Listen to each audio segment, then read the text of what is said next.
Back to Las Vegas here in the Canelo Charlo press room. We've just had the undercard press conference, and we are, of course, joined by the one and only Jimmy Lennon Jr., the sound of boxing. How are you, Jimmy? I'm doing very well. You know, it's great to be here in the press room where it's brought back so many memories of so many great fights, the Mike Tyson fights, the Julio Cesar Chavez fights, and there's a buzz for this fight like before. So I'm doing very well, really happy to be here with you and in this press room before the big fight. Right, it's great to have you here. I'm going to probably throw a few kind of general questions your way. It's not often that we get to speak to you. We're very, very grateful to do so. Your first Vegas trip, Jimmy? Well, my first Vegas trip, I don't remember my first, but some first memorable ones. Tyson Razor Ruddock many years ago here in Las Vegas. I believe that was at the Mirage. So those were some of my early memories, some of the early Tyson fights, some of the early Julio Cesar Chavez fights. I just mentioned them, but those really stick in my mind as some of the early ones. And yeah, it's wonderful. And I feel so honored to be part of these big fights again. And this is a big fight. We've had a lot of questions from back home in the UK about the buzz here in Vegas this week. What's it like? How does it compare to the other big nights over the years? In your opinion, how is the buzz growing this week in this fight for between two undisputed champions, an historic fight that's comparable to some of those bigger fights and nights that you talked about? Absolutely. There is a bull feel here that we have a big fight. And this is still just Thursday, and it's going to get bigger tomorrow and, of course, Saturday. But no, I definitely have the feel of that. The ring is set, the entrance at the MGM Grand, people taking pictures and cheering and yelling. The lobby's room is exciting. So it has a big feel to the big fight. I would say, to be honest, yeah, the Mike Tyson fights, I think, were a little bit bigger. When you have the heavyweight championship of the world, those were, I think, unsurpassed kind of fights. But this is a big fight, a must-see fight, and you feel it. How does it compare to the Floyd Mayweather nights? So you did many of those. Obviously, Canelo is the sort of next generational star after Floyd. How does he compare in those stakes, do you think? Yeah, I think that's a very good comparison because while Floyd was the face of boxing, I think Canelo is the face of boxing now. I think there's a little difference in that you have a large Mexican crowd coming here from Mexico, who very boisterous, very enthusiastic, very proud, and so you get a nice sense of that here as well. But I would say it's comparable. I would say it's comparable. Just on Canelo, Jimmy, I mean, there seems to be this kind of notion that Canelo maybe has seen better days. I mean, at 33 years of age, it's kind of an old 33 in boxing terms. Of course, made his debut all of those years ago as a 15-year-old in Mexico and has had, a host of top-level fights against elite world champions. Do you subscribe to that? Do you think maybe we've seen the potentially the best of Canelo Alvarez? I think that's something I'm interested to see on Saturday night. Certainly, he's had a lot of fights. He's had a lot of tough fights, and we shall see. He looked a little slower in his last two fights, perhaps. Will Jermell Charlo use that to his advantage, being a smaller man? Maybe he'd be naturally quicker. I think we'll see about that. I think there's also a challenge when fighters go up and down in weight. And so going up to 175, as Canelo did, and back down and so forth, we'll see if that takes a toll. But I think this fight will reveal some of the answers to those questions. Just give everybody the usual kind of nudge. Get your questions in. We've got Jimmy Lennon Jr. on the live chat today, so make sure we're getting those questions in for him. We've got a question here. I'm not sure when it comes to picking favorites and things, not necessarily for this fight, where you stand. So we're going to find out. And it says favorite current heavyweight, Jimmy. Oh, I've been a fan of Tyson Fury for a while now. I find him entertaining outside of the ring and inside of the ring as well. I see him behind the scenes, and I like him as a person very much. And so I would rank him up there as my favorite heavyweights. Enjoy the opportunity to go to England and announce a number of his fights, and the way the fans respond to him builds it inside of me as well. So I would mark him up there. But I love the heavyweight division. I think we have a lot of good fights still in play for us. You mentioned earlier on about Mike Tyson. Do you think that was Mike Tyson the best one to cover? Was he the one that really got your juices going? Absolutely, no question. he was the one in the crowd when the fight would take place.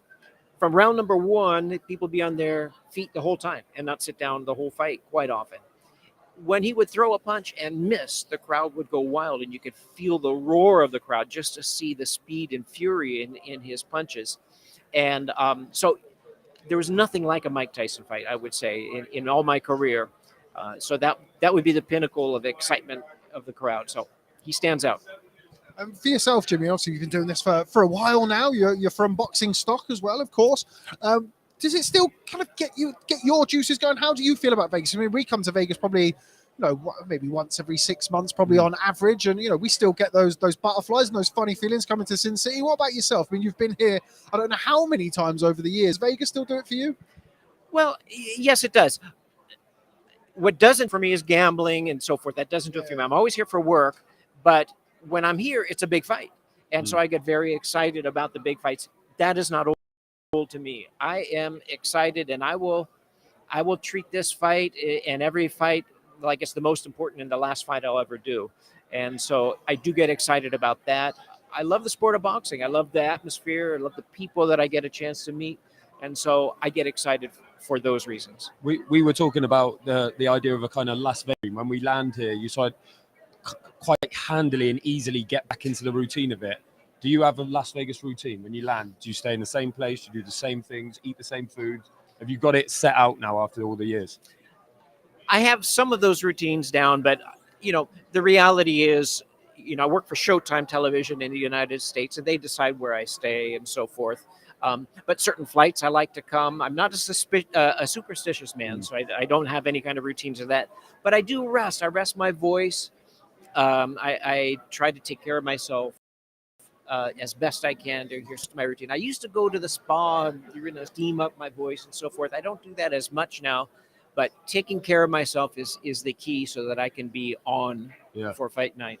It's not exactly the capital of wellness, is it? Here, and then being indoors and aircon and stuff like that. It can't be great for the vocal cords. No, in fact, the dry atmosphere here, and then the air conditioning tends to dry out my voice. I've lost my voice before a fight and croaked my way through it, and I was so embarrassed. But no, I'll sometimes get a humidifier sent in, but no, it's not good for it. It wreaks havoc on my voice. So, got a question here for Raymond Spencer. This is going to be a difficult one for you to answer, okay. I'm sure. Which fight was the most memorable that you've covered? No, I have. There have been a number. The ear bite with Tyson was certainly something that I'll never forget. But the fight that really stands out to me is Julio Cesar Chavez versus Greg Haugen. And this was in Mexico City with 135,000 people in attendance. And the atmosphere is something I can never forget. And I remember, there's a moat, but there's a soccer stadium, and there's a moat between the crowd and the kind of VIP, maybe, 10,000 people on the soccer field.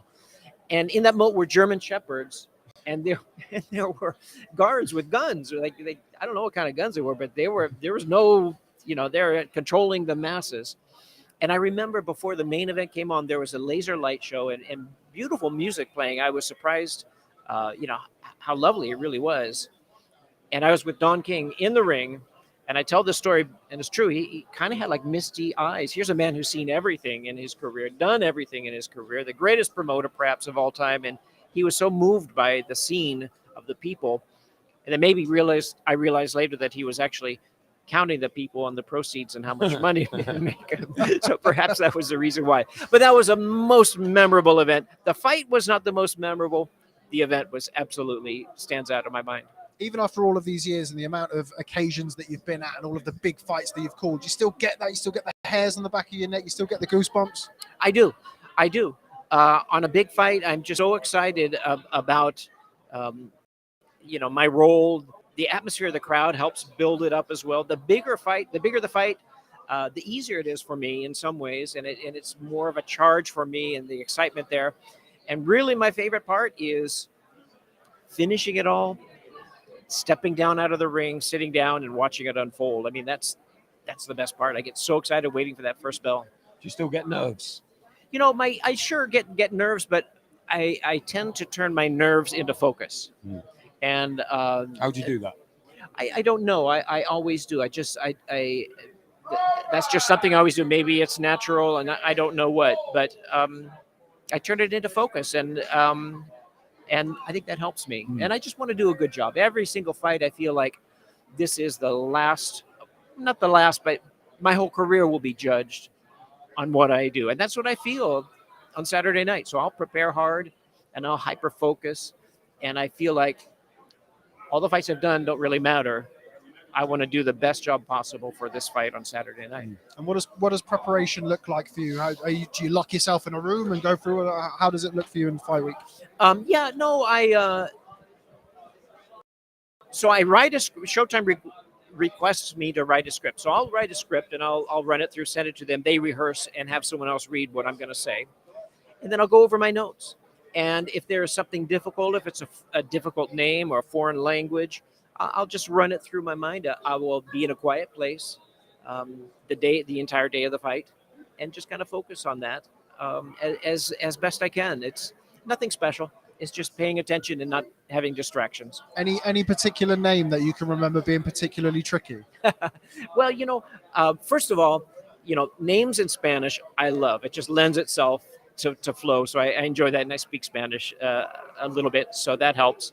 French is difficult. So all the French names, some of the Thai names are difficult. I've been to Thailand and they're so long, but sometimes not as hard. But I remember doing a Thai fighter, and it was long. Kolban Luk Chao Te Simon was his name, and so getting that right was a challenge. But I'll work on it, and I really work hard to before I come to wherever I'm going for the fights. I have a number of people I call to find out how to properly pronounce their name. I got a Filipino connection. I got, I even recently had an Armenian fighter. I wasn't sure, so I went to an Armenian deli in my neighborhood, and I found out how they pronounce their names, and it makes me look smart, but I rely on other people. How do you feel about the T-Mobile Arena? It's kind of established now on the Strip. I remember when it first popped up, and obviously people are used to the garden downstairs, and it's a new arena, and always it's difficult when somewhere's new to sort of get your teeth into, but it's well established now. How do you feel? How's the atmosphere there compared? I think it's very good. It's obviously the place to be for a big fight now. It's the largest arena that we can go to that's, pretty much on the Strip. And we have a little history, and that history helps. When you have the big fights there and all the big fights there, it helps. It's great. The sound is great. The seats are great. It's Las Vegas. Everything is done well. Everything is done big, and everything is done quality. And I feel that with T-Mobile Arena. What's your favorite venue? I love going to Japan. I love doing fights in Japan. I enjoy the atmosphere, although it's hard because it's a quiet crowd, and they don't cheer, so you feel like something's wrong. But I think I love that trip. But Wembley Stadium was amazing with, again, Tyson Fury. I don't know if you can beat British crowds. I just don't think that's correct answer. It's the most knows fun. his audience, Jimmy Lennon Jr. That's why he's been so successful for such a period of time. Yeah, you should have heard him over there on Armenian radio. Yes, and Trinidad also. I was, no, it is true. It's hard to beat the excitement, the thrill, the songs, the singing. It's just unbelievable. Crazy fans in winter outdoors, coming to see a fight. That's very special. Interesting question here. What's your relationship like with Michael Buffer? You're the two kind of iconic sounds and iconic names in your respective fields in the sport. You've had nights where you've kind of shared proceedings. What's your relationship like with Michael? Oh, we're enemies. No. Who would win in a fight? we are colleagues. We get along fine. We have different paths and different roads that we take. His wife, his wife and my wife share some things in common, and so periodically a nice greeting from him, and so we're colleagues, and I always wish him the best. It's strange that, isn't it? Because he's like the only other person on earth who kind of understands what you do to that extent. You're the two iconic guys. Really, you have so much in common, but you're so separate just by the nature of the business. The nature of the business, we're not together very often. We had, as you mentioned, opportunity to share the microphone on a few big fights. Yeah. Tyson Lennox Lewis, again, Chiquito Gonzalez and Michael Carbajal before that as well. And then, of course, Mayweather Pacquiao. So we've had that opportunities, but otherwise we don't see each other very often. On those nights where you're both in the same venue, do you think I really need to do a job tonight? I'm really going to turn it up here. I'm going to show Buffer. Yeah. Show Buffer what it's all about. Yeah. That's a yes. That's it. It's fine. Then. Absolutely. I do my best, and I certainly big events and in big moments like that, I wanted to show that. I want to do my best. Yeah, of course. I mean, everybody else, like for us as media, that's a huge event. For the fighters, of course, it's kind of a career-defining event. It must be something similar for yourself as well. You want to kind of not put your stamp on it. Obviously, it's the fighters and the fight, but still have that for yourself. Absolutely, I do. But I do want to make something clear. My job is to put the spotlight on the fighters, Of course, yeah. not on me. Yeah. And that's I will always adhere to that. They're the ones that everyone's paying to see. They're the ones that are risking their lives, and they're the ones that deserve it. And so that's what it's about. And it should never be confused otherwise. It really shouldn't. Well said. In kind of recent years, where I'm not an MMA fan at all, but we've seen kind of the advent of Bruce Buffer, another Buffer, and kind of his style, I feel like, has been imitated really across combat sports. We're starting to see a little bit more of the shouting and the. Do you notice that? Do you notice kind of people like trends appearing in your respective fields? Yeah, I see people imitating Michael, Bruce, and myself, and I see the influence that is there. And sometimes it works, sometimes it doesn't. So yeah, I do see the influence of ring announcers that get some attention. And it makes sense. Some people see that as a path. Some young ring announcers will see that as a path to success, and we'll see. Okay, well, I think that's probably about there now. Vocal cords to look after. Yeah, exactly. I was going to say, When I don't do want you to waste shut your up voice. shop for the week? You do a bit. You do. Turns into a mute after the way. Don't talk to anyone. What are we on now? Thursday now. How much more speech have you got in you before you close the doors? We'll have the weigh-in tomorrow. Yeah. And there's a lot of chatting and so forth at weigh-in, especially when it's loud. And I'll try to not go to bed too late, and I'll be careful with the wine that I drink. I really did learn. I'm not a big drinker, but that's not good for me to do too much before a fight. Saturday is when I'll really be quiet, and in the arena I'll be quiet because there's sound in the arena and there's a lot going on, and sometimes I feel like I'm rude because I'm not talking to people so much. But I kind of clamp down a little at that point. Okay, well, with that being said, we won't ask you to waste any more of your voice on us. Thank you so much, Jimmy Lennon Jr., absolute legend of the sport, Hall of Famer. Jimmy. Thanks so much for stopping by. My pleasure to be with you. Thank and you. we'll look forward to catching up with you soon. Thank you. Nice Thank you. Jimmy. I'll take that from you. Give me that mic. Thank you. There we go. Thanks very much, Jimmy. Thank you so much. Take care. Jimmy Lennon Jr. Jimmy Lennon Jr. Guys. What a legend. Yeah. So you're just back to us now. I thought it was really good. I thought it was really interesting. That was a great question, by the way, Jack Gallagher. Yeah. Really good question. What's going on over there? Over there. Oh, yeah. Oh, so there's the punch machine. Yeah. So we're going to send Benjamin. Going to say Benjamin to go and grab some of the undercard fighters. We have been told that they will be brought around to us. So look forward to hearing more. They're sort of doing bits and pieces, aren't they? Look. Problem with the undercard presser, Rob. Loads of them, so it's kind of like little pockets. Yeah. People getting people, and you miss stuff, and you kind of have to back a horse, don't you, and hope to land them. Yeah, I think we've got a couple of the Brian Castaño over there. That'd be an interesting one to get. Yeah. Of course, former opponent, two-time opponent of Jamel. Keep going. If you've got any questions for us, I mean, if you can, but it's sort of wasted on us now. We've got really Jimmy Lennon Jr. Big Jim. Big James. Just going to wait for Ben and hopefully a few undercard fighters to join us. That was really interesting. I thought it was really good, Jimmy Lennon. What was your most interesting part of the Jimmy Lennon I just imagine. I can't imagine what it'd be like after this many fights. Like, how do you still get up for it? And the practice and the prep. But some people could probably say the same about us. Yeah, maybe. Like, he's been going a few years, though, isn't he? Yeah, and he probably does a lot more prep than we do. Yeah. So who would win in a fight, him and Buffer? He's got the youth, hasn't he? Buffer's got the experience. Yeah. He's got that big ring. Buffer's got one as well. Yeah, true. I'd love to see it. Yeah. Do that. You do David Diamante versus Big Mo on the undercard. Be good. That's a new idea. Yeah. Alex Taylor's going to be watching this. He's going to absolutely love it. Yeah. There we go. Yeah, just trying to get through. Well, who was it? Jack Gallagher with a Jack Gallagher. Great question Yeah. from Jack Gallagher. Chris Welch says weigh-in going to be really interesting. If I'm Charlo, I'm coming in at 163, 164 to try and keep that speed and slickness. We spoke about that before, didn't we? I don't think that either of us expect him to come in on the. I'm sure I heard him say 167 to someone, but then when I asked him, he wouldn't divulge. I think 164 is about right. Yeah, I think somewhere. Don't want to be too heavy. To be too heavy. You don't want him to lose his mobility. It's one of his best assets for the fight. Just having a look now. Ben is coming back, looking pretty empty-handed. It's not looking good. It's not looking good, bro. Bruce Wayne says, "Where do the press/media sit during the fight?"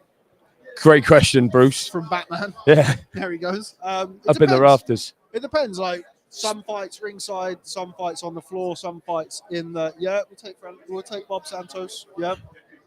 Yeah, so it depends. We only find out on Saturday when we get our fight night credential, but it could be in the Gods. Could be ring. There's actually no ringside here, ever. There we go. Here we Bob go. Santos, one of the great trainers in boxing today. Bob, welcome to the boxing show. How are you getting on, sir? We need to make sure you've got a microphone first. How are you, Bob? Thanks for joining us. Doing great. Enjoying your week so far in Las Vegas? Sure, always. So it's always great. You are here this week and kind of soaking up the vibe. We'll obviously come on to talk about your own personal involvement in the card this weekend. But before we do that, let's start on the main event. Canelo Alvarez and Jermell Charlo. Fascinated to see how you, as one of the sport's leading trainers, see that fight playing out. You know, I know Charlo very, very well. I've been fortunate also to be up in Big Bear, California when Canelo was doing some camps up there with Abel Sanchez. So I know him fairly well. And like I said, I know Charlo fairly well because we did a lot of camps together up in Houston, Texas with Ronnie Shields and Ayers Landy Lara, obviously, that I work with. The way I see the fight playing out is, you know, a lot of people are thinking, you know, Canelo's the much bigger guy, but people forget, although he was young, he turned pro at 140 pounds. Charlo fought most of his career at 154 pounds. So he's actually probably the naturally bigger guy, realistically, is Charlo. But the caveat to that is he hasn't fought at 68, and Canelo has fought at 68. He's had that weight where he's had to go the 12 rounds in that weight class. So my concern for Charlo is when he has that weight on him, how does he carry that weight for the 12 rounds with, you know, the magnitude of the fight? Because people don't realize that too. When you have that kind of pressure, the magnitude of the fight, a lot of people say, well, hey, you know, at the end of the day, a fight is just a fight. That's not the case. Me and Floyd Mayweather have talked about it many times. So you've been on that mega stage with all the eyeballs on you. The pressure's a little different. Everything's a little different. So how does he handle that? The nerves, the anxiety, on top of the fact of having that extra weight. How do you think he has the pop, Charlo, to trouble Canelo in this fight? Yeah, he definitely got pop. I mean, I know that firsthand watching him. Like I said, in Houston, Texas, he's definitely got good pop. My question is, you know, how is he going to handle it going down the stretch? And that's going to be the key, right? So I think I picked the stoppage in this fight.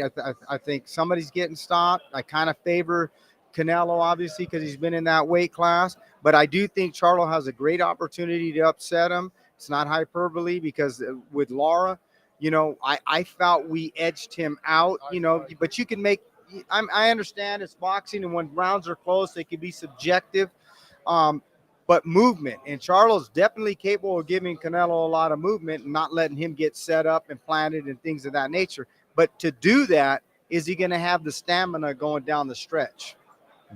That's to me the key. One of the other key questions in this fight around, aside from the weight, is the inactivity of Jermell as well. Now, he's not somebody who's conventionally been super active throughout his entire career, but he hasn't boxed since the rematch with Brian Castaño. Since then, he's had a hand injury. We've seen Canelo Alvarez box twice in that period of time. How significant do you think the inactivity is in this fight for Jermell?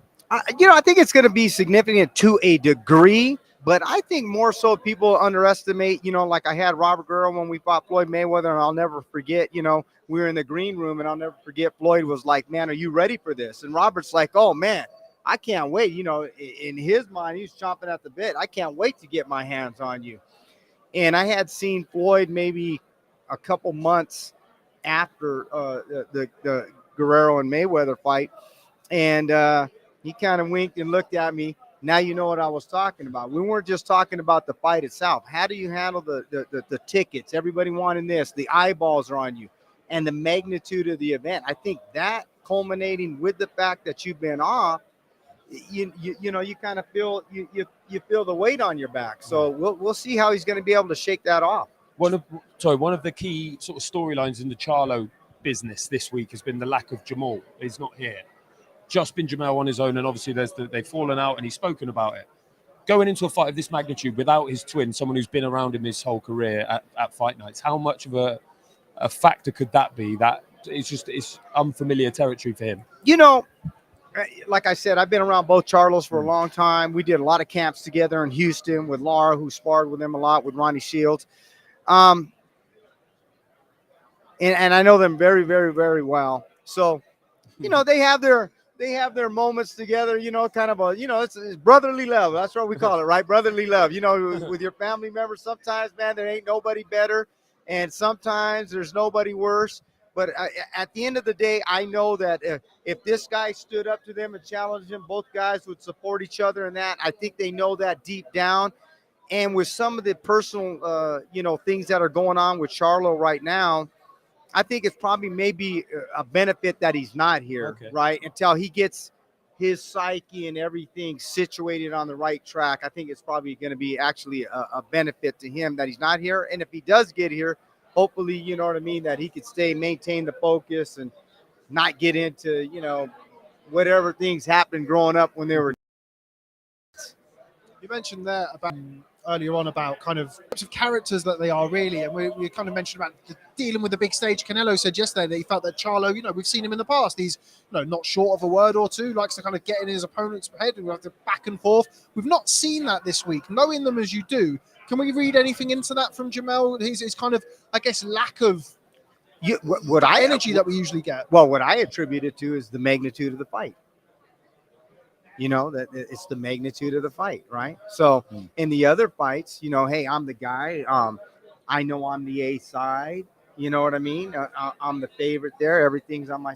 Now he's coming into this fight as, hey, you're the underdog. You got to go out and not just win the round. You got to go dominate that round. You got to take it from the champion. So now he's in a completely different role. And to me, I think he's compartmentalizing. And that's what I really think. I think he's compartmentalizing. I think that has to do with the magnitude of the fight. Do you think that will take anything from him, not having that kind of chest out Charlo that we're used to seeing, the barking Charlo? Will that take anything away from him, do you think? Probably to a degree, because that's his natural demeanor. But again, like I said, now all of a sudden, you're going here, man, you're fighting Canelo, and you're going over here, and and the family want extra tickets, and then all of a sudden, hey, you didn't take care of the tickets. You think you're bigger than us now, and you got to deal with a lot of different elements that are going on, your family members, your friends, and and how people take different things, and the people that want your time, and these types of things. So the pressure does mount. Like I said, I can remember with the Guerrero fight with Mayweather, and it's like, all of a sudden, you're used to doing 2 or 3 interviews. Now we're doing 35. We're used to, doing a press conference at one hotel. Now all of a sudden, we're flying from San Antonio to Texas. From Texas to New York, and doing stuff in Virginia and doing stuff in California. It starts to wear on you. I can remember out of that camp just coming out and just thinking, oh my God, after the fight, like I just wanted to go home, and I can't imagine as the fighter, just me in the camp preparing him. I wanted to sleep for like 6 months. So I knew what Floyd was talking about. So it's a lot. Before we move on and talk about Mario Barrios, of course, your charge ahead of this weekend, how does the fight play out in a sense of game plans? What do you think Jamel's going to try and do? What do you think Canelo's going to try and do? Do you think Canelo's going to try and utilize the kind of I get what you're saying. They're both world champions at 54 at the same time, but Canelo has grown and developed into a 68, and Jamel's moving up. Does Canelo go out and try and make an impression on him early? Does Jamel try and make him feel some of the shots that maybe we don't expect to budge Canelo, but if he can land something in those early rounds and put an imprint on it, how do you think the fight plays out from a tactical point of view? I think Charlo's going to definitely be given movement. I think Canelo's just going to try to fill him out, you know what I mean? And just kind of just break him down little by little, picking his spots, and then he'll probably pick up the pace maybe by about the fourth round, you know what I mean? And every opportunity just going to try to break him down a little bit, you know, not force it to the body, but definitely is going to be looking to go there. And I think Charlo, you know, obviously, no matter what anybody's going to say, he's going to be a little bit uncertain of himself. He's got to feel that punch yet. Can I handle that punch yet? Do I got to get out of harm's way? So I think he's going to be giving movement. And the telltale sign will be, how does he feel those punches? If he feels those punches like, holy crap, you know, this put some damage on me and put me out real quick, then he's going to have to be very, very tactical and very, very cautious and careful and using a lot of movement. And to do so, is he going to have the stamina going down the stretch? Now, if he gets hit with some stuff and he says, hey, you know what, man? I can handle this. And then we might have a little bit more of a fight, a firefight, and guys standing their ground for as long as it lasts. And just final one on Saturday night's main event. What did you think about Canelo training at high altitude at Lake Tahoe? Is that something that you have your guys do? Is it something you have experience with? We trained in Lake Tahoe in high altitude before to get ready for the Andre Berto fight with Robert Guerrero. Obviously, I've been in Big Bear in high altitude with Canelo when he was early on in his career.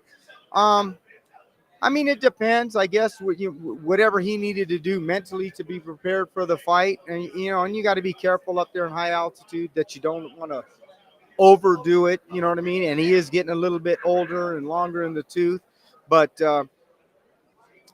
it does tell me, though, that mentally he's hearing the whispers of people saying that you lost it. You know, so obviously they made a conscious decision to move training camp from San Diego, which they've been doing for quite a while now, to go back to what their roots were in training in high elevation like they did Big Bear and in Lake Tahoe. So obviously, to me, he felt the need to do that mentally. So we'll see how that plays out. Just moving ahead to, of course, Mario Barrios this weekend against your Dennis Ugas. Real opportunity for Mario Barrios against the guy in your Dennis Ugas where we don't really know where he's at. We've not seen him box since that loss to Errol Spence over a year ago now. Where is Mario Barrios going into this fight? What can we expect to see him for this weekend? I mean, we got a chip on our shoulder. Obviously, I think some of the betting lines started us off at 7-1 or 6-1 underdog. You know what I mean? So we have a chip on our shoulder. We understand the task at hand. Obviously, his amateur pedigree. He was on the Cuban Olympic team. He won a medal in the Olympics. So he has a plethora of experience. He's fought most of his career at 140, 147 pounds. Whereas Mario, you know, he turned pro with me in his first pro fight, and we turned pro as a 122-pounder, right? And kind of made our way up the ranks. And we didn't have that Olympic pedigree that he did and that type of amateur background. But, you know, it's a great opportunity for Mario to fight for the interim bout. And the winner of this fight right here puts himself in a tremendous position, especially for Barrios, because then you can do an all-out shootout with Earl Spence in Dallas Cowboy Stadium in Texas, which would be huge. You can do Virgil Ortiz with Mario Barrios, who are both from Texas. You know, or you're controlling the WBC title and going into a fight with Crawford, because then he'd have to either fight us or give up the title. And then obviously if that happened, then, you know, there's an opportunity to fight a Boots Ennis and two young lions going at it. And so the opportunity for Barrios is tremendous. So there's a lot of stake, and he's in a great position. You just got to come away with that victory Saturday night. You mentioned the weight there. I was surprised by how big he is. Your guy, he's a big guy. Like, considering he started off, like you say, at super bantamweight, to be like up there now, do you feel like he's fully fledged welterweight material and can mix it with all those guys? You know, he's a big guy. It was hard to get down. You know, when we did the fight with Tank at 140, it was really tough. And then obviously our next fight, we go up and we fight a guy like Keith Thurman, and Keith Thurman obviously is a great fighter. Really underestimated, I think, in part because, you know, he hasn't wasn't that active, right? But he is injuries as well. yeah. So he's a really, really talented fighter. So that was a tough task for us to take on in our first fight after the Tank fight at 147 pounds. But fortunately, we were able to fight on Showtime after that. So now we've had 2 fights under our belt at 147, and I think this is a good time going into this fight with Ugas and a great opportunity for us. You mentioned earlier on there about Errol Spence and Terence Crawford. The last time we were here in Las Vegas was for Spence Crawford. I guess open question, really. How good is Terence Crawford, Bob? You know, Terence Crawford's a tremendous fighter. Obviously, he's a pound-for-pound fighter. We all understand that. I don't want to take anything away from his performance because, you know, he's performed at a high level for a long time. He dominated the fight. I mean, you know, he left no question on that night who the better fighter was. I take it a little bit with a grain of salt in the sense with Spence. Was it a question of he just can't make 47 anymore? You know, and then you don't want to take away from him because you've seen what he did with Yordanis Ugas, and it kind of looks like excuses and this and that. And I said, you know, so I think time will tell how great of a performance was that from Crawford in terms of what does Spence do moving forward now? Do we see him go out there and fight some top-level guys and look pretty good doing it and winning some of those fights? He does that, then it just makes that Crawford fight go way through the roof. If, in fact, he goes out there and he just looks like a shell of himself, then I think it was kind of a combination of 2 things. We have a Hall of Fame fighter who's a pound-for-pound top 2 or 3 fighter, no doubt about it, against a guy that maybe just it's just not there for him anymore. We'll see. Time will tell. We definitely see him back, you think? Oh, no doubt in my mind. That guy's a competitor. There's no doubt in my mind. And just final thing from us, Bob, before we let you go and do the rounds. You mentioned earlier on about Barrios fighting Gervonta Davis. You, of course, had Hector Garcia against Gervonta Davis as well. You've been up close. You've seen Tank in the flesh. You've prepared against him. How good is Gervonta Davis in your eye? He's you know, to me, he's better than people think. As much as we know, yeah, he sells the pay-per-views. I know everybody talks about Shakur being technically sound, this and that. You know, that would be a tremendous fight. I kind of edge. I give the edge to Tank in that fight. Maybe it's because I'm 0 for 2 against him. But realistically, I've seen him in a lot of sparring sessions. And, you know, I'm not going to say names with 54-pounders, 16-ounce gloves, and stopping them. Right? And I've watched Shakur spar a lot. I've watched Gervonta spar a lot. He's way more explosive than people think. And they also just think, oh, it's just the power. He's got a very high ring IQ. He had like 280 amateur fights. He's explosive athletically, but he understands what he wants to do in there too. He's not just a guy that's just throwing big bombs. You know, he can go inside, he can go outside. People don't realize this. Again, in sparring, I've watched him outbox really, really good fighters. So they underestimate his boxing ability. We all know about the punching power in the regular fights, but people don't realize, like I said, I've seen him stop quality 54-pounders with 16-ounce gloves and sparring. So he ain't going to be no easy out for anybody for a long time to come. And I think as long as he's focused, the only one that's going to beat him is himself or Father Time. Okay, well, Bob, thank you very much for stopping by here on the Boxing News live stream. Really appreciate your insight. All the best this weekend for Mario Barrios against Yordanis Ugas, and hopefully we'll catch up with you again sometime soon. Thank you, and God bless you guys. Thanks for having me on. Thanks very much. One of the greatest trainers in boxing today, Bob Santos. Thanks very much for stopping by. And there we go, guys. The stars keep coming here on Erickson Lubin just the we'll boxing show. The boxing show. That's not the boxing show just yet. We've got Erickson Lubin. Yeah, no problem. Erickson Lubin just next to us. I'm not sure whether he'll be joining us next. I can see. So we're here today. We're starting to get a bit lively. We've got Manny Robles just behind as well in the WBC room, who's the trainer of Jose Resendiz, who, of course, is boxing Elijah Garcia. Elijah Garcia, unbeaten prospect in the middleweight division. A lot of hype around him. Dec, let's try and work through a few questions. But also, I thought that was a very interesting insight from somebody who is, of course, very, very familiar with Jamel Charlo. Yeah, my main takeaway there was his concern about, or at least the fact about having to handle the occasion. It's not just as easy as he's turning up and he's used to it, because he's not. Canelo is so experience in the big nights like this. And he said, even Robert Guerrero, like, you know, how many world titles he won when he boxed with him. Yeah. He had big nights, but it's different. It's a different level. Canelo told Charlo that last night. It's like, this is different. You might think you've been in these big fights, but you haven't yet. And he's done it. He does it with his eyes closed. So it's a very interesting suggestion. And I guess it's the sort of thing you don't know until they get in there. You have no idea how they're going to handle it until he's in there and they're throwing punches. Yeah, and I also felt it was quite interesting what you said. You kept referencing the weight and carrying it to the second half of the fight, and stepping and moving is all very well and good, but the energy that takes and the nervous energy, which again plays into what you were talking about there about handling the occasion. Yeah. The weight is, it's more like, you know, we've seen them up close next to each other. They're not. Oh, hang on, Dex mic's not working. Dex mic's not working.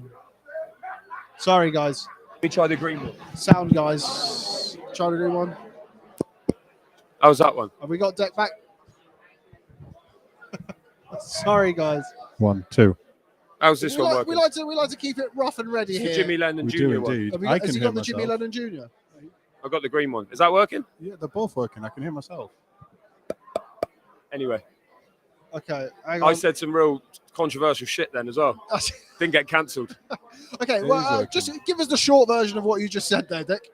I can't remember. Oh, it was about Handling the the occasion. occasion. Yeah. That Bob was mentioning there. He's had first-hand experience of Robert Guerrero struggling to handle the occasion against Floyd, and Canelo does it with his eyes closed. And it's not anything any of us can predict. Charlo can't predict what he's going to be like when he goes in there. And you suggested it in the he even said in the presser, is he shrinking?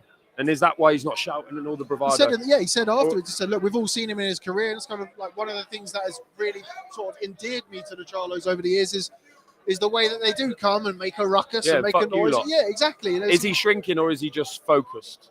Is he just on it? Or is it the opposite of him and he's going, Yeah, he's in dawning on him. unfamiliar territory. Yeah. Right, let's try and get through some questions and stuff about Victor Avir. You fools say 33 is old and 7 years age. I'm 33 and I feel old, mate. So I'm gonna take that one. Yeah. 30, to be fair, in boxing terms, 33 is old if you started at 15. Yeah, an 18-year career when you've had, I think he's boxed 25 world title fights or something like that. Yeah. That is some going. He might be 33, but he's 133 in dog years. Boxican years. There we go. Lion years. Matt Butters, can someone get Rob to take that silly hat off? Mate, it's the Canelo Charlo hat. Come on. Cost about fucking $45. Exactly. This was literally $45. Yeah. It's not cheap. It's going to be my thing now, because I used to, like, before the pandemic, we started going to a lot of shows. I never used to like get anything for myself. So like you get like the credential and stuff, but I'm actually putting my office together at home. So I want to try and get like Show off. Didn't know you just could wanna read. try and get a few things together. Right, get your questions in. We are waiting for some more guests to join us here. How much did you pay for the programs last night? $25 each. I got 5 though. Yeah. 5, man. You like that, do you? You want one? No. I was going to say, enter the competition. I actually started getting rid of my bits and pieces from fights. What? Why? Yeah, How? I kept credentials for a long time, but then I was like, what am I going to do with this shit? Yeah, but I'll just show them. Oh, yeah. So maybe I'll start. Or if anyone wants anything, tell me. You can have it. You can have the credential. Hang on, 1 second. Sorry, 1 second. What else we got? Okay, yeah, sorry, I just got a random DM. Got a few people he's just coming there. about. Got Lubin next to us. It's very busy. Got Barrios down there. It's a good thing about Radio Row is that you sit here and wait for people to come over, but then if nobody comes for 2 minutes, you feel like everyone's It's not even a forgotten radio about station either, this. you. No, exactly. Absolutely blagging it. Boxing News Radio coming to the airwaves near you sometime soon. Working through things. Does Charlo have the fastest hands Canelo has faced? Asked Tom O'Hara. Saunders fast hand. Caleb Plant fast hands. Khan, yeah. Don't really count. It is Khan. Landy Lara, Lara as well, fast hands. Charlo's got fast hands. But it's more like It's not like that. the speed Amir Khan. of it's kind of it's the speed and strength combination, which is power, isn't it? Yeah, you He need kind them of both. catches you on the end of the. He's got good speed, good strength, which equates to very, very good power. Yeah. 154 pounds. He is a dangerous man. You guys eating good out there? Yeah, absolutely not. We've got Lubin. Stacey McKinley might be an interesting one. Yeah.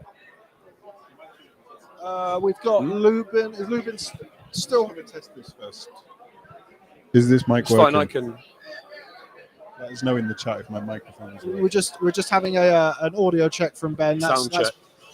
You might think that that's Scary Spice from Bo Selector, but that's actually Ben on the. Oh, is me mic working? Got a few coming over. I think that's Elijah Garcia, unbeaten middleweight, who's waiting to come in. It's hammer time. Guy next to us, Hammer Time, Scott Hamilton, is right next to us. Is that working? Do you want to give that to Is Declan? it actually though? Okay, yeah, it's working. Says Dr. Wolf tickets. Both of them. Doctor Who? Dr. Wolf tickets. Dr. Iron Fist. Dr. Wolf tits. Yeah. Go. So we're just trying to. We've got Erickson Lubin. We've got Elijah Garcia. Mario Barrios. Gonna stand up. Gonna maybe go for a little. Mitch, can we get?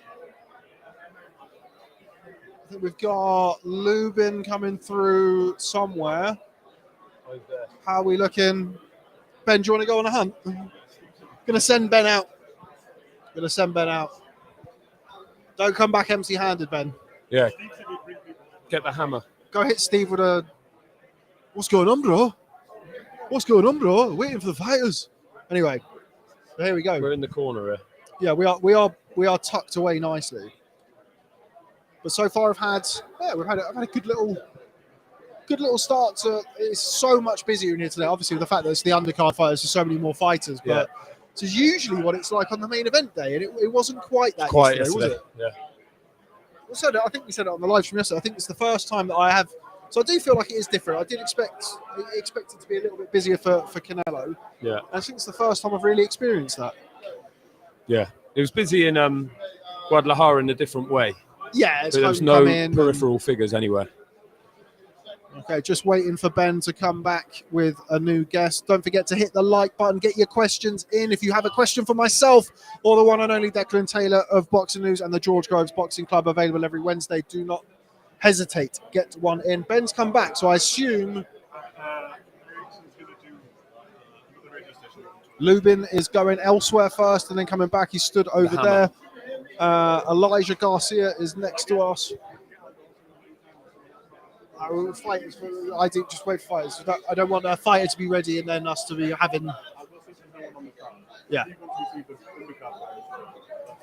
Paul K says, "Can you publish an approximate live stream schedule for the next few days?" Paul, I don't know what you think this is, mate, but we are nowhere near organised enough for that. I'm heavy. Yeah, I'm heavy. But actually, that's a good question. It is a Tomorrow, good question. so today is Thursday final. So tomorrow Undercard is a pressure. good opportunity to plug. So tomorrow we will be going live on the one-on-one boxing YouTube channel. So tomorrow's live stream will not be here on Boxing News. It will be on the one-on-one boxing YouTube channel, which is another one of our offerings. Pre or post weigh-in. That's going to be a pre-weigh-in and most likely a post-weigh-in as well. So that's going to be tomorrow, which is That's about 9 p.m. UK time. But it'll be open from. I'll probably do the same thing again. We'll be trying to go live tomorrow, 6 p.m. One-on-one boxing YouTube channel. Don't forget to subscribe to One-on-One Boxing. A few other little bits and pieces that we've been producing recently on there. So We'll do one on fight day as well. And then on fight day, I think we'll actually have a pretty good go at it as well. Probably do might treat myself to more than 3 hours sleep on Saturday morning. So maybe we'll go live from 7 p.m. on Saturday night, which of course will clash directly with the two boxing shows in the UK. But yeah, we'll definitely be live over the next couple of days. Thoughts on Barrios in person, length, build, etc. I'm biased because I'm from San Antonio. Yeah, it's something that we just discussed, isn't it, Deck? Surprisingly big for me. Yeah, and Bob mentioned that they had to boil him down. How did he ever make 122? Mate, How old super was he when he bantamweight. turned pro? Yeah, it's insane. He was at 122, but he was 9. Yeah, so. yeah. And physically matched Thurman, I think he's a specimen. I was surprised when I see welterweights. I always think are going to be quite small compared to me, but they're not. Like he's a big lump, and I think he's really in with a good shout against Yordenis Ugas as well. It's a very interesting fight. Yeah, because Ugas is at that stage of his career now where he could just get in there one night and be old. Good times for San Antonio as well, with Texas, to be fair. Shout out San Antonio. Yeah. Try and get through some of the other bits here. Here's a good question. One for you, Deck. Adam Beanie Smith asks, is there anywhere in America you would like to cover a fight but haven't done so yet? I've done New York, Boston. Boston's my favorite. Vegas, LA, California at the San Francisco fight, December, which I can't do, which is Haney Prograis. Yeah. Love San Francisco. And then the rest of them, I'm trying to think if there's anywhere, I don't know, anywhere stands out in that little clutch in America where... When Crawford was boxing in Nebraska... Oh, yeah, like in Omaha. Yeah, like I was thinking something like that. The lights just died here. Ben's going to be back in a minute to help us with the light. We've got another battery as well. Can you? I can't remember what you said about where I need to get. This is Ben, by the way. He's come straight from a Prince music video today. So yeah. Can we get the? Yeah. So there we go. Is there anywhere that I'd like to do? You're doing Sunny and Bam. Yeah, in Arizona. Yeah, Arizona. I'll be out there for that. Yeah, but yeah, those little local places. Like I always fancied Tuscaloosa. I went to Tuscaloosa to visit Wilder in camp. Yeah. It was before the. I remember I bought the content off you. Yeah. It was before the Fury one. Yeah. Must have been. And Tuscaloosa made like a mad little place. It's a football town, really. But I always thought that'd be cool to watch Wilder box there. I was going to restaurants. No one had heard of Deontay Wilder. He's the WBC champion at the time. That's mental. Yeah, well, people were like, you'd think that is the. They were like, "Hey, what you doing here?" And I'd be like, "Oh, Deontay Wilder." I'd be like, "No, here's your grits." Here's your grits now. Yeah, no, shut up. What are you talking about? Yeah, it's a good question though. One-on-one is a great channel too. 5:30 a.m. Friday here in Sydney right now. Shout out Sydney, the Australians. Let us know your thoughts, Paul K, on Jamal Charlo. Yeah. So he did a very interesting interview yesterday with Ben Damon, who was of course on our live stream from Fox Sports in Australia. Tim Tszyu, that's brilliant. Just constantly Tim Tszyu. It's brilliant trash talking. It's like Mayweather used to do it, underhand. Didn't he? Yeah. That's like the Carl Frock. That's the Carl Frock of Jamal Charlo land. Tony Bellew. Tim Tszyu. Mayweather used to do it, didn't he? Mayweather did it for Pacquiao. He used to call him Pucciao. Yeah. Pucciao. Tim Tszyu, yeah. It's good times for Australian boxing. Does Tuscaloosa chin check Swindon? Asked John Bailey. What are you talking about? No. Honestly, Tuscaloosa couldn't hang with Swindon. The most famous sons from Tuscaloosa. Yeah. Deontay Wilder versus Declan Taylor. No, Mark Lamar. Who else is from Swindon? Melinda Messenger. Mark Lamar. I'd rather put Melinda Messenger. Tuscaloosa it's a football town. It's a college football town. Yeah, they can't fight. Yeah, they can't mix it with Jamie Cox and Luke Watkins. Got Brian Castaño taking photos with the fans next to us. Yeah, just behind take us photos there. in the fucking live stream, mate. Yeah, exactly. Let's just go and get him out of the way, will you, Deck? Yeah, it'd be good. I think it'd be coming. Deck, have you ever covered a fight in Utah? Utah, Arizona? No, I haven't. No, absolutely No. not. We can't can't help us, Flo. I could maybe grab Pepe from the WBC would probably help. It's just through there.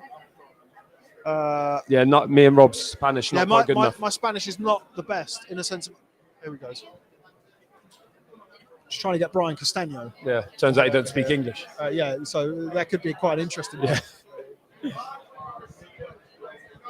He's a big boy as well, isn't he? Campeón. Yeah, he is very much so. Yeah. Chin, check his chin. I wonder how we get on in Swindon. Yeah, I mean, he looks, on the night out. pretty hard. I think you could turn over any pub in Swindon within about 30 seconds. Some little Argentinian whirling dervish just flying around everywhere. Yeah, down the Merlin. You turn that over. Deck, have you ever covered a fight in Utah? Asks Adam Beanie Smith. Nah. I know it ain't Utah. boxing, but Leon Edwards beat Usman. No, we're not going on with that. Mate. Bob Get out Aaron of here. picture. Yeah, exactly. No, Utah. No, I've never been there. Never covered a fight there. Love to. Don't even know where. I it love is. those little. I remember who was it who boxed in Sloan in Iowa, but there was like. I'd love to do that. Those little ones. They're the best ones. Good, okay. I'll tell you what my favorite is Canada, but Quebec City was really good. Oh, you went for Saunders? No, De Gale. De Gale he boxed Lucien Bute. there. And Saunders boxed in Montreal when he boxed who did he beat? Lemieux. Lemieux, yeah. Very cold, but amazing trips, those ones. Yeah, I'd like to do Canada. Everyone always raves about it as like a brilliant combat, like Yeah. Montreal and places like that, being a Toronto, Yeah. particularly good combat sports place as I well. saw Balthazar Jukumbayev. Batirijan Jukumbayev. Yeah. Yeah. He's the Kazakh based out of there. Yeah, he looked like magic on that. When was this? This was on that undercard. Saunders must have been Saunders. Yeah, Lemieux. early in his career. Yeah, he was Jukumbayev. Eye of the Tiger. Yeah, he was Yeah, Eye of the Tiger for a while. He He was a beast. had a good fight with Subriel Matias. That's his only stopped by- defeat. It's his only defeat. He didn't look great in his last fight though, or a couple Yeah. of fights ago. Good fighter, Good Jukumbayev. fighter. Yeah, really good Scary fighter. bloke. Yeah. What is your undercard fight of the night, and where's the money bet? I think we're probably, well, to be fair, we're not split on it. I think there's two co-winners of the co-features, which is Barrios versus Ugas. I'm going to be on Barrios by decision, 7-2 at Bet365. Remember to please gamble responsibly, but I'll be on Mario Barrios for the upset there. And then there's also the £154 bout between Jesus Ramos the and Erickson firefight for me. Lubin. That's the one. Isn't Yeah, it? yeah. I think that's all. I think there's intrigue around Barrios Ugas, but I think Ramos Stylistically. and Lubin, they're gonna Yeah. That's. I think be that's the interested to pick. see how Lubin. It's not behind me, is he? Be interested to see how Lubin approaches the fight. He's the rangier guy. He's certainly got the more kind of the more obvious physical attributes. I Yeah. think, whereas Ramos is a very well-rounded fighter, kind of very physically strong, and has the relentlessness about him. But And as you I'm pointed expecting out, it to be a good he's getting a fight.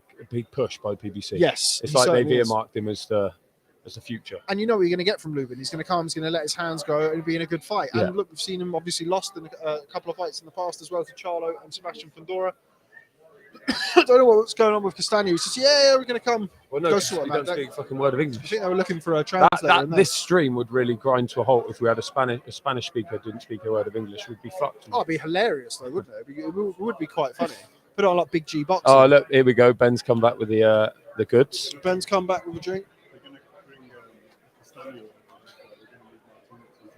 Castaño. Okay, so we are going to be joined by former 154-pound WBO champion Brian Castaño Thanks, mate. shortly. Just going to have a little refreshment to keep ourselves. Yeah, where else are the bets on the undercard? I think there's so much value in Canelo stoppage. 12 to on the undercard. Sorry, main event. I'm going to do it all anyway. Well, tell us the main event one. Main event. I think you can get 12 to 5 on Canelo by stoppage. That is a That's a big old sexy price. Yeah. For That- someone who has never boxed at 68. 16 months out of the ring, Yeah. like Any nice long shots in there? Huh? Any nice long shots? long shots. I mean, Lubin by decision 17 to 2. Okay, now. That's pretty wise. Yeah. But yeah, for me, I think like if you can't find value in Canelo's by stoppage at 12 to 5, or Canelo in the second half of the fight as well, round 7-12 is 9 to 2. That's big. Yeah. Like we've seen, like that has always been like that's been my winning bet for Canelo. Yeah, yeah. Really, like I had it Kovalev. for Plant, Kovalev, Saunders because he stopped from the 7th. But that's been my kind of Ryder, that was the bet with Ryder, and obviously Ryder held on. yeah. I managed to get a whole heap of it of the decision in play. I after never about bet on the 4 main rounds. event when I'm covering it, though. Do you not? Does your impact on your Impact's the way you watch it. If I'm writing a report, how can I possibly write a report when I'm looking at it going, I've got I hope money. this guy wins. I hope something happens here. So I never, if I'm covering a fight, I never ever gamble on it. Yeah, that's a good way of thinking about it. I think because not to kind of get into it too much, because I've gambled a lot in my life.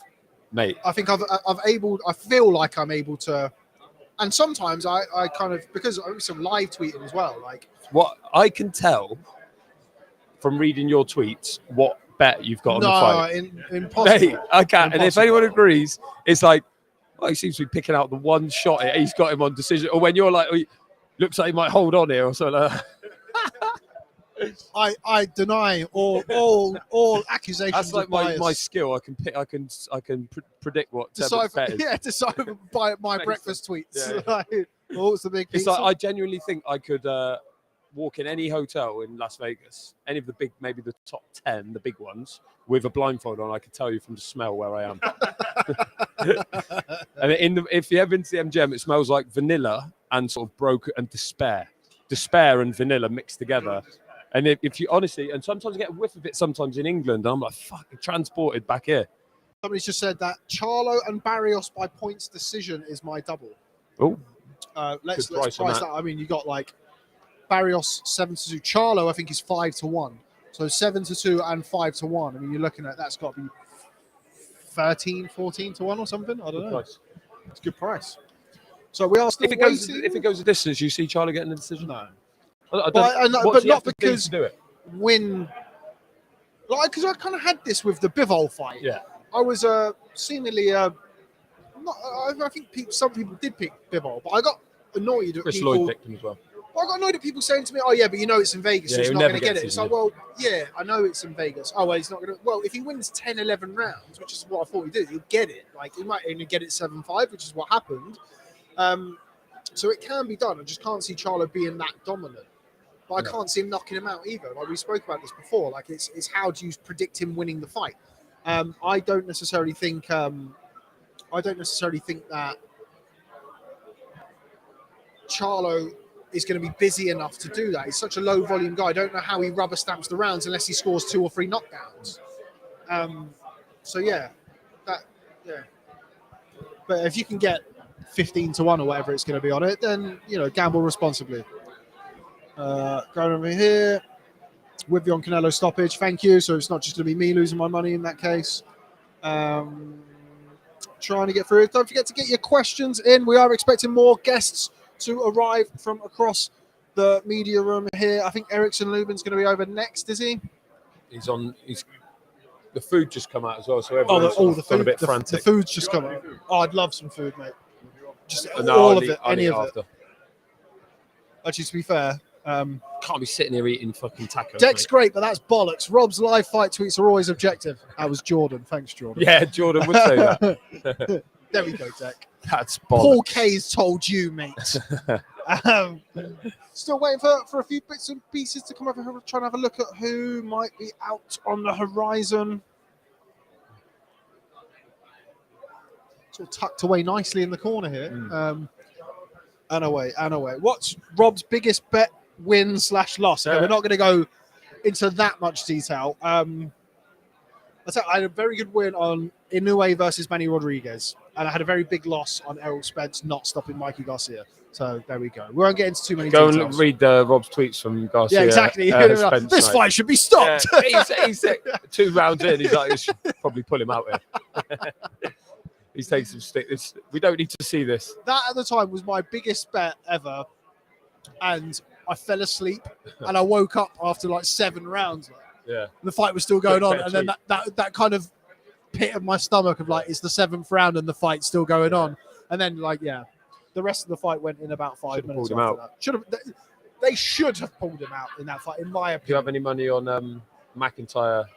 No, Ezra Taylor decision. No, I didn't. 1 second. 1 second. Yeah, I did. I did look at that though in play, but no, I didn't. I'm trying to think of some other ones. I had Canelo. I had quite a large bet on Canelo to beat Kovalev in the second half of the fight. He got it in the Many people on 11th, Yeah. I think. And he wasn't doing well in that fight. Very close fight. Yeah. I think it was even Or or sort possibly. of getting Yeah. there. Got Castaño here, but no habla español. Well, that was Spanish, wasn't it? Just sit down Say and just that. keep saying that to him. Yeah, sort of just don't want to keep talking too loudly while he's just You like Chinya. ambling behind Imagine us. that's who your chin check was. Oh yeah, The but Vegas to be chin fair, check. it was American. You might have seen the tweet. Oh yeah. good point. Americans only, or Argentinians don't. Lions need only. excuses to, yeah.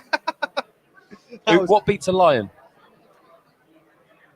It's a good question. That's why Canelo couldn't answer it. Yeah. Right. Okay. Question here from Yoza. Yoza. Favorite boxing book each of you have read? Dark Trade. Dark Trade is my favorite #1 go-to book. How many versions of it have you had in your life? I've had about 5 different. I think dark trades. I've had one when I was young, like my dad got me. I bought another one at uni because I found it in a bookshop, and I've got the one that I have now. So 3, I reckon. Have you got the James Toney one? Yes. Yeah. So I've got the James Toney one, but I don't use, if I'm reading it, which sometimes I'll flick back to it. I use the yellow one. I've got a yellow William Hill, like the when I had the one of the sports book. Lubin's gone. Lubin's gone.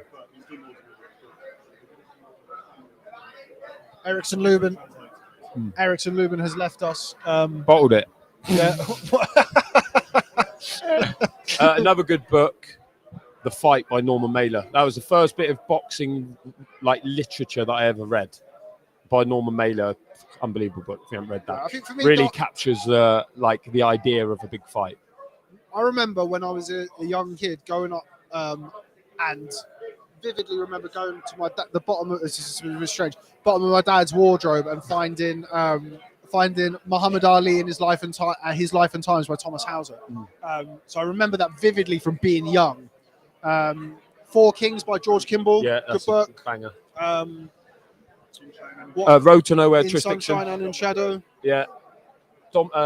Tris Dixon's first one, Road to Nowhere, great book that about him when he's a kind of cub reporter running about on buses and sleeping rough and that. Yeah, Good. That's great. Let us know your favourite books in here. We're trying to think of any. Oh, do you know what is a good one? Andy Lee's autobiography. For autobiographies. Really, really great good. read. That one. Fighter by Andy Lee. I don't know how he came up with that name. That's the most Andy Lee thing in the world. I don't know. Fighter. Boxer. Like, we can't call it boxer. Fighter. Yeah, but it's really good. Yeah, that's very good. Okay, try and go through a few other bits. What really was the issue with Spence in the last fight? Looked like an entirely different person, or was Crawford just that good, Declan? Bit of both, I think. Combination of the two. Fucked at the weight, been at the weight too long. He's had problems, and Crawford is the guy. Timing-wise, it was all... And if you really look back in it and you look at the predictions pre-fight and the build-up, it wasn't a 50-50 fight in most people's eyes. Like, and without trying, there weren't that many people picking Spence for those reasons, because it just looked like the writing was on the wall. What people didn't expect is for it to be that one-sided and that much of a punch perfection from Crawford and poor from Spence. Who's tired? So we've now been... Oh, here we go. So we've got Brian Castaño. Brian Castaño going to be... Yeah. We are joined by... Yes, have a seat. How are you? Good to see you. How are you? Hello. Thanks very much for joining us. Huh? Have a seat.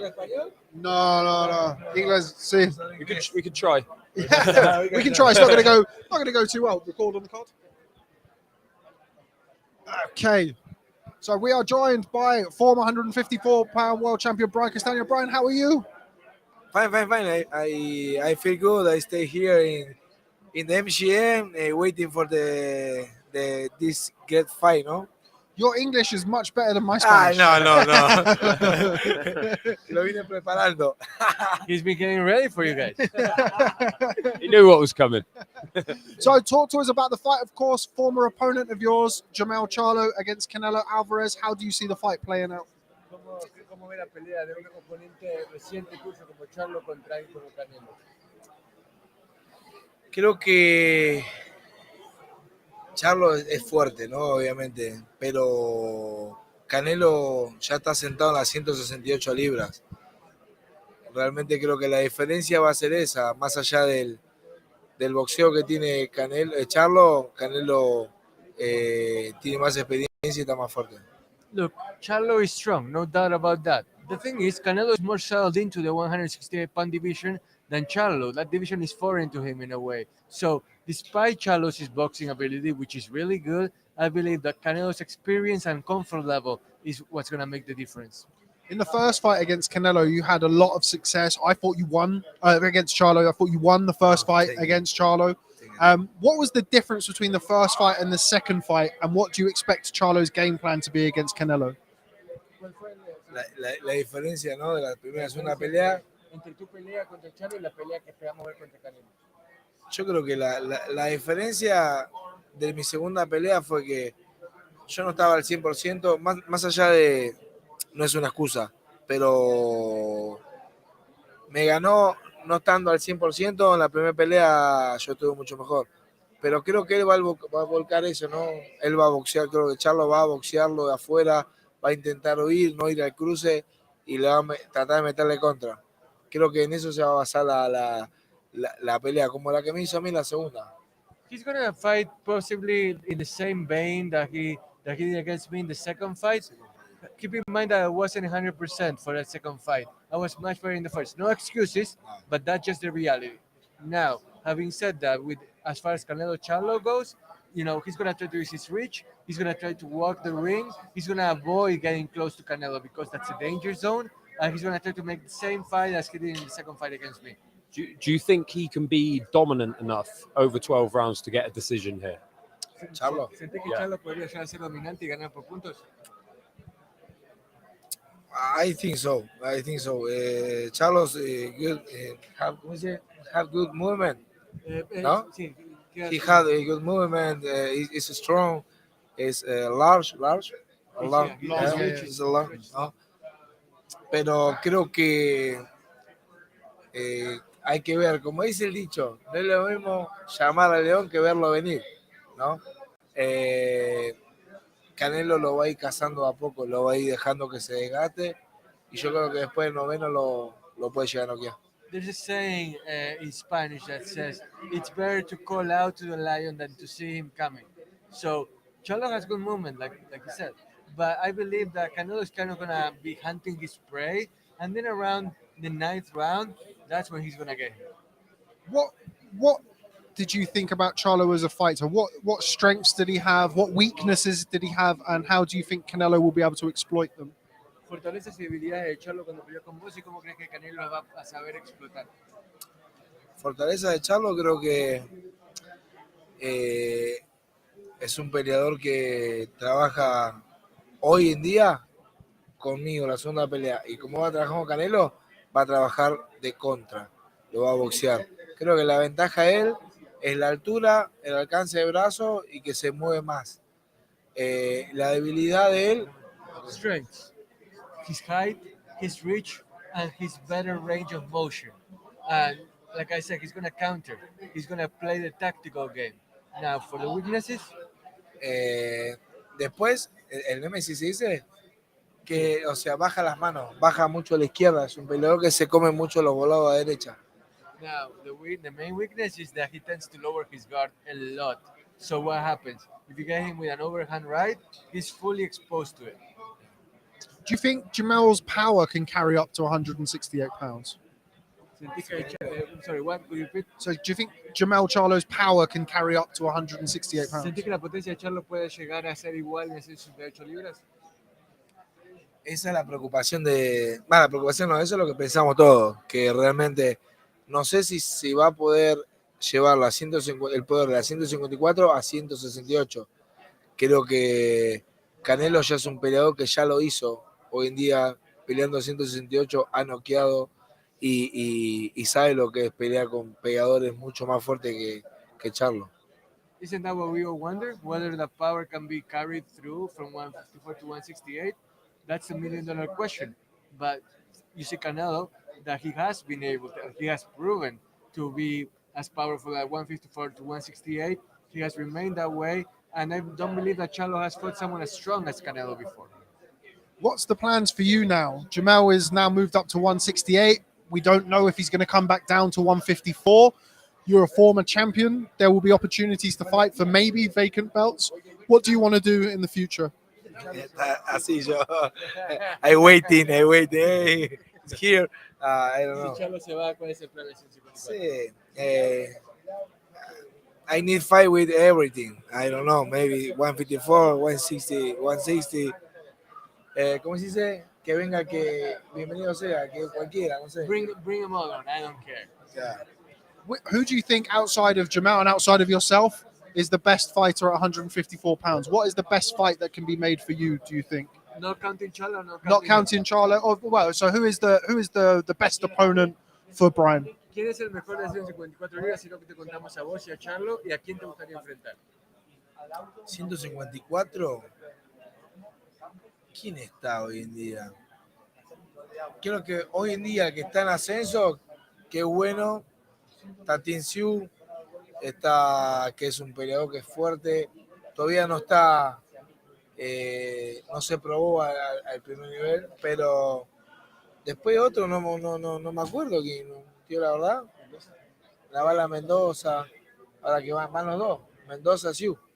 Bueno, esos dos, pero hoy en día I think, like right now, like there's no really truly clear cut guy that you can say besides Charlo, hey, he's the guy. You can point towards two, but I don't think he has fought the elite fighters yet. You can point towards Mendoza. They're gonna fight each other actually. You could go there, but besides that, there isn't really someone that stands out over the rest. Do you expect Terence Crawford to move up? Good fight for you. Crawford is very strong. No, the last fight with Errol Spence, I see he can up other 154. No, Huh? maybe 154 and 160. I don't know. No, How, 154. He will. ¿Cómo mide? ¿Cuánto tiene? En 146, él tiene. Ya sé, pero ¿En 5'10". cuánto mide? Mide como si. Crawford is about 5'10, I would say 5'11. 5'10, sí, sí. Un metro 75, un metro 77, por ahí. Es que bueno, no sé, conta eso. A ver, ¿estuvo bien? Ah, sí, ¿te viste? Ah, ok. Yo creo que mostró mucha potencia a la hora de pelear con Errol Spence y ahí se vio que es un peleador que puede llegar a subir, tanto como en su momento Dani García, Kate Turman, ¿no? Que se estuvo nombrando que iban a subir a 154. Look, Danny Garcia and Keith Thurman have done it before. Why not Crawford? The power that he displayed against Spence, it was just overwhelming, amazing. Take my hat off to him. So if Thurman and Garcia could do it, why not him? Who would you pick in a fight between Terence Crawford and Jamel Charlo? ¿A quién elegirías en una pelea en la 154 entre Charlo y Crawford? Crawford. Para mí, Crawford. For me, Crawford. Quiero que gane. Final one for this card. There's a fight at 154 pounds, of course, your weight class, Jesus Ramos against Erickson Lubin. How do you see that fight? ¿Cómo es la pelea de Ramos contra Lubin, la coestelar? Y es una pelea para verla porque está muy buena. Son dos grandes peleadores. ¿Están haciendo 54 también ahora? Sí, están haciendo Qué igual. boludo. Para mí va a ser una gran pelea. No sé, no quiero tirar quién va a ganar, pero yo siempre voy hacia las raíces, ¿no? Los latinos. Pero va a ser una gran pelea. I'm not about to get a prediction on that fight because it's tough. It's going to be a great fight. Two really good fighters, ambitious fighters too, that are hoping to get to the top. You know, if you ask me as far as where the heartstrings are pulled, it's always towards the Latino side. So You know, at the same time, Lubin is a great fighter too. So Yeah. there's no prediction to be made there. It's just going to be a great fight. And then the final one for me is a prediction for the main event. What is the prediction for the main event? de Charlo and Canelo. I think so. Canelo win by knockout 10 or 11. Okay, perfect. There we have it. Brian Castaño, thank you very much It's for a joining pleasure. us, champion. Yeah. We hope to see you back in the ring very soon. Maybe, Thank you maybe very much. The next year. Look forward Thank to it. Thank you. Great. Thank you. Very It's a much. pleasure. Thanks very much. Thanks for your help. Cheers. There we go. Brian Castaño, former 154-pound world champion. Gracias. Very good, very good, very good, very good. It's always such an embarrassment when we can literally not speak any words of English, and then he apologizes for any words of Spanish, and then he apologizes for his English afterwards. There we go. How you doing? Like, just don't worry. We can have a Don't look worry and see about if food. anyone's about. And if not, we can wrap things Wrap up. We're up. going back for another hour anyway. So Ben's going to have one last little scan One more of scout. the media room here, Moscow. In Moscow. Brian Castaño, what a lovely bloke. Jesus Ramos is there, Ben. Jesus Ramos is there. Is there. Right there, man. Jesus Ramos, that looks potentially Jesus walks. What? Potentially what? looks like he's Potential, yeah. could be getting him here. I would hope so. Oh, he's already down another one. Okay, Jesus Ramos is over there. How's it staying with us? I think, although I've been logged out, I think of my Wi-Fi. So hopefully you can still see us. Going to keep vamping anyway, just to pretend that people can. No, so I think he's already Jesus walks away. taken up. Jesus walks off. Jesus walks off. I think we'll probably end up probably winding down then if we can't get any other guests on today. I think that this is always the problem about doing these things on a Thursday, the day before the weigh-in. I'm quite sure They've had that enough, these people lot. want to get back and start cutting their weight. Yeah. So I think to our audience, our loyal followers and supporters who have lasted probably the best part of nearly 3 hours across the 2 live streams, we're going to call it a day there. But until Ben gets back, we're not going to call it a day. So Just in case. yeah, just going to continue to waffle, I think, for the next 5 minutes. Deck, any final thoughts? You asked me that already. I must say, excited about Barrios. Now I'm excited to see that fight. I didn't realise that he was that wider. He's that much of a underdog. What, 7-1? 7-1. We just finished. Yeah, so very much looking forward to that. It's a hell of an undercard. He's a hell of a fighter. He's a hell of a fighter. You know, when I saw the card, I was like, there's no like British interest. There's nothing there for me, for my, like, when I'm trying to do stories about, like, when I'm trying to post So glad we brought you, Deck. Yeah, but there's some good fights on Yeah, this for one. sure. Very good. And it's a long one. It's a deep one. It certainly is, as has been this live stream, the second one of today. We'll see you again tomorrow. We will be going live. Don't forget, on the One-on-One Boxing YouTube channel. Make sure you like, comment, and subscribe. Thanks very much for joining us today on the live stream across both streams. Ben is going to hit that button now. Thank you very much for joining us, and we'll catch up with you tomorrow.